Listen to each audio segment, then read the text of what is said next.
Alright guys, welcome back. Today we're just going to be covering the modern fighting rifle, right? So I'm going to kind of go over my setup, why I have it set up the way I do. And this is going to kind of be a little bit of the night vision talk too. That's one of the videos I wanted to put out, but I was like, there's no point in me putting two videos up basically about the same thing. So we'll get into a little bit of, why I chose to run a laser over just passively aiming through an optic, right? But I can also do that with this. So we'll get into this video here. I'm going to start from the stock to the muzzle device, and we'll talk about this whole build. So I get a Magpul stock on here. This is their SLS. Yeah, the Magpul SLS.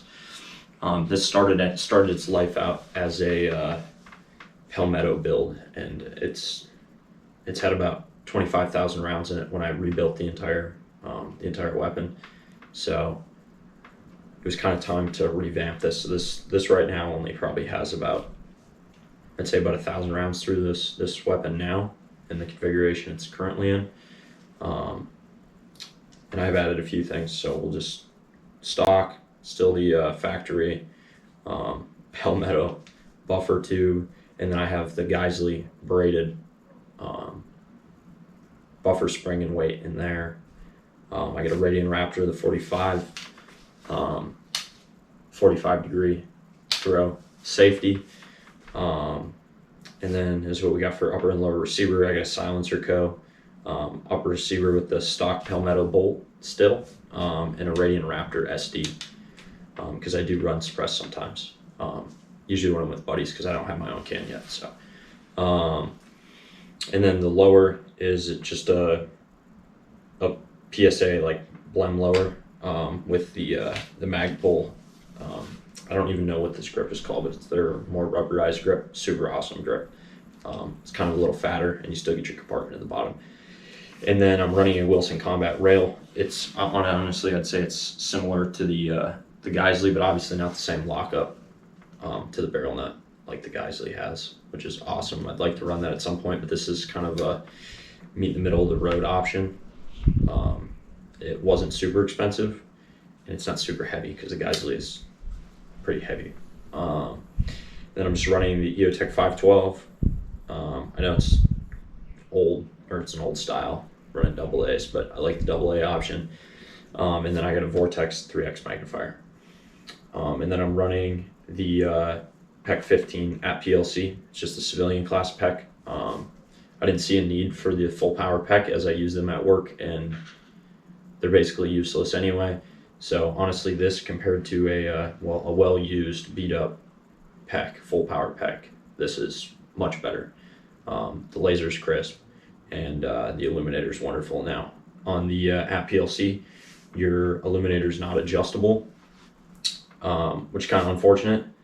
I guess there is a guy that does that, that'll put the new bezel on the front of the PEC so that you can adjust it. And the reason you can adjust it is they pushed as much power as they possibly could with that illuminator, so they had to take away your ability to adjust because the laser is pushing so much power. And then I have a Streamlight. I think it's the HLX is their rifle light.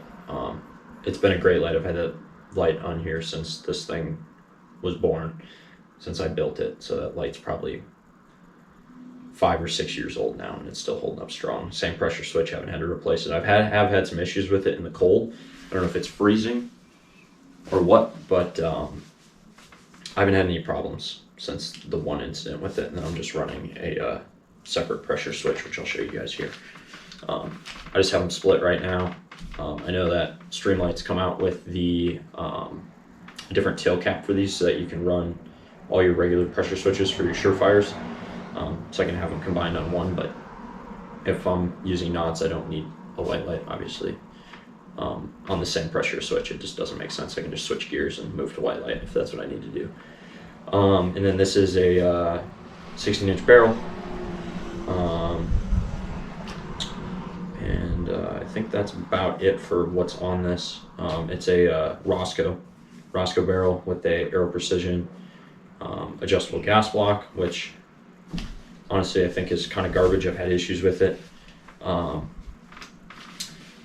don't know if it's a common thing, but Aero will send you new set screw that's in the end of there. They'll send you a bunch of new set screws if you email them. I had mine fly out of the end of the gun. I didn't know why it wasn't functioning well.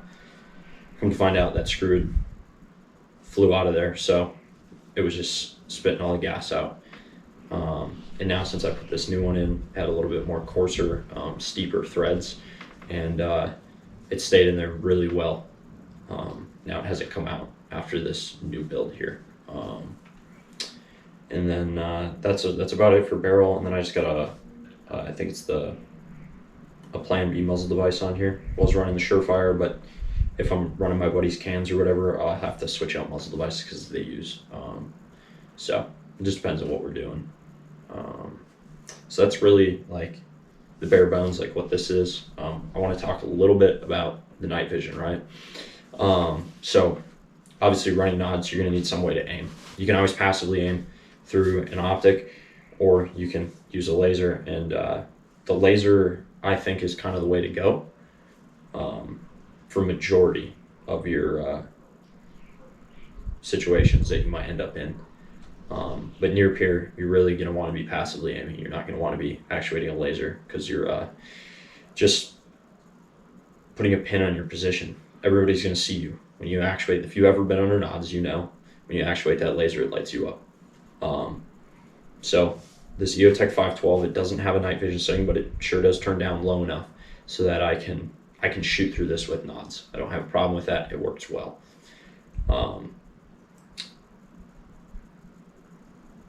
And that's really all I have to say about the night vision portion, because I do want to do a video that's just solely on like devices to use for aiming under nods, because obviously it's important. The nods are useless if you can't aim. So oh, and then another thing I missed here, I do have anti-walk pins on here, and I do have a front grip here that I chopped, just a vertical foregrip, but I use it more like a hand stop, so I didn't need all that excess. I might even cut it a little shorter, but that's what I got right now. And then a Haley Strategic sling on here. Honestly, this weapon system is kind of crazy expensive for what it is, but it's gone through a lot of iterations, so that's just kind of how it goes. Fine-tuned it and built it for me. It works well, close, and I'd say out to 600-700 yards. It's a very capable weapon with the optic system that's on here. But most of the time, I'm not really going to end up engaging anything out to that distance anyway. But that's all I got on this weapon system here. I would say that this is the modern day fighting rifle, and if you guys disagree, throw some comments down there. I'd like to hear what you think about this build, and please like, comment, subscribe, and